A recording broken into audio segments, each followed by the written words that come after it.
హైదరాబాద్లో చైనా మాంజా విక్రయాన్ని తగ్గించేందుకు చర్యలు చేపట్టారు పోలీసులు. సంక్రాంతి పండుగ సందర్భంగా పతంగులను ఎగరేసేందుకు పబ్లిక్ చైనా మాంజా వాడొద్దని సూచిస్తున్నారు.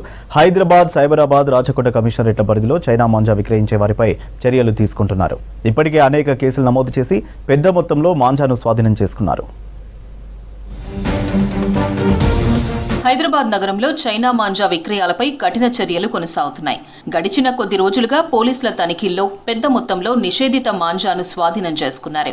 Task force, law and order విభాగాల సంయుక్త చర్యలతో ఇప్పటి వరకు 148 మందిని అదుపులోకి తీసుకున్నారు. మొత్తం 7,334 చైనా మాంజా బాబిన్స్ ను సీజ్ చేశారు. మొత్తం 107 కేసులు నమోదు చేశారు. ఈ సంవత్సరం చేసినటువంటి ఈ రేడ్స్ లో టాస్క్ ఫోర్స్ 7 జోన్ల టీంలు, తర్వాత లా అండ్ ఆర్డర్ పోలీస్ అందరూ కలిసి సంయుక్తంగా చేసినటువంటి దాడులలో ఈ సంవత్సరము 107 కేసులు బుక్ చేయడం జరిగింది. అదే రకంగా 148 మంది వ్యక్తుల్ని అదుపులోకి తీసుకొని వాళ్ళ మీద కేసులు బుక్ చేయడం జరిగింది. దీంట్లో దాదాపుగా 7,300 మాంజాస్ మనము సీజ్ చేయడం జరిగింది. రాచకొండ పోలీస్ కమిషనరేట్ పరిధిలో చైనా మాంజా విక్రయాలపై ప్రత్యేక చర్యలు చేపట్టారు. ఇప్పటి వరకు 36 కేసులు నమోదు చేశారు. 56,000 మీటర్ల చైనా మాంజా సీజ్ చేశారు. ప్రజలు చైనా మాంజాను పూర్తిగా దూరంగా ఉంచాలన్నారు task force additional DCP Srinivas. సాధారణ దారాలతో గాలిపటాలను ఎగరవేయాలని సూచించారు. నైలాన్, సింథటిక్ మాంజాలు పక్షులకు మాత్రమే కాదు మనుషులకు కూడా ప్రాణాపాయం కలిగిస్తాయని హెచ్చరించారు. చైనీస్ మాంజా యొక్క దుష్ప్రభావాల గురించి కూడా మీకు తెలుసు.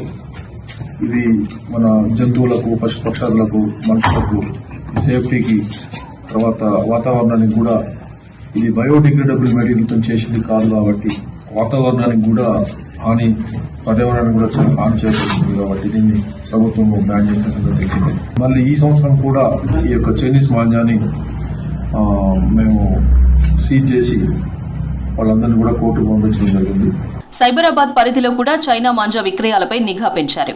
టాస్క్ ఫోర్స్, స్థానిక పోలీస్ సంయుక్త చర్యలతో పలు ప్రాంతాల్లో నిషేధిత మాంజాలను స్వాధీనం చేసుకుంటున్నారు. గత సంవత్సరం చోటు చేసుకున్న ప్రమాదాల నేపథ్యంలో ఈసారి మరింత చురుకుగా పనిచేస్తున్నామని అధికారులు తెలిపారు. నిషేధిత మాంజా విక్రయించినా, కొనుగోలు చేసినా కఠిన చర్యలు తీసుకుంటామని స్పష్టం చేశారు. ప్రజలు చైనా మాంజా వల్ల వచ్చే హానిని గుర్తించి సహకరించాలని సూచించారు.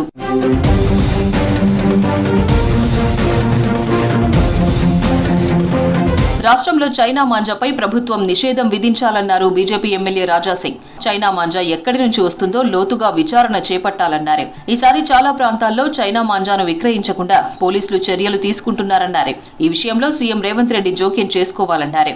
చైనా మాంజాను రాష్ట్రంలో పూర్తిగా అరికట్టాలని డిమాండ్ చేశారు రాజాసింగ్. ఈ చైనీస్ మాంజా ఎక్కడి నుంచి వస్తుంది, దానిపైన డీప్ గా ఎంక్వైరీ జరగాలి. ఈ సంవత్సరం ఫస్ట్ టైం మన టాస్క్ ఫోర్స్ టీం కానీ, ఏరియా పోలీసులు కానీ చాలా మంచి పని చేసినారు. చాలా మందికి అరెస్ట్ చేసినారు. దాదాపు ₹1,00,00,000 ఈ చైనీస్ దారంని సీజ్ కూడా చేసినారు. పోలీసులు ఎంత పని చేయాలో వాళ్ళు ఈ సంవత్సరం అయితే మంచి పని చేసినారు. నేను ప్రత్యేకంగా రేవంత్ రెడ్డి గారికి రిక్వెస్ట్ చేస్తున్నా, దీన్ని ఆపాలంటే కొద్దిగా స్ట్రిక్ట్ చట్టం రావాలి. చైనా మాంజా విక్రయాలకు ఎన్ని చర్యలు తీసుకున్నా ఫలితం లేకుండా పోతోంది. నిషేధిత మాంజా విక్రయాలు, వినియోగంపై నిరంతరం నిఘా కొనసాగుతున్నప్పటికీ అవగాహన లోపం, కొందరి నిర్లక్ష్యం కారణంగా ప్రమాదాలు జరుగుతున్నాయి. సిటీలో అనేక చోట్ల చైనా మాంజా విక్రయిస్తున్నారు. పబ్లిక్ కూడా కైట్స్ ఎగరేసేందుకు చైనా మాంజానే ఎక్కువగా వాడుతున్నారు. ఇవాళ నిషేధిత చైనా మాంజా మరో ప్రమాదానికి కారణమైంది. Langar Houz traffic police Shivraj Narayanaguda flyover నుంచి తిలక్ నగర్ వెళ్తుండగా చైనా మాంజా మెడకు చుట్టుకోవడంతో తీవ్ర గాయాలయ్యాయి. హైదరాబాద్, రాచకొండ, సైబరాబాద్ 3 కమిషనరేట్లలో చైనా మాంజా ఎక్కడ కనిపించినా కఠిన చర్యలు తీసుకుంటామన్నారు పోలీసులు. చైనా మాంజా విక్రయాలను పూర్తిగా అడ్డుకోవడంలో ప్రజల సహకారం కావాలంటున్నారు పోలీసులు.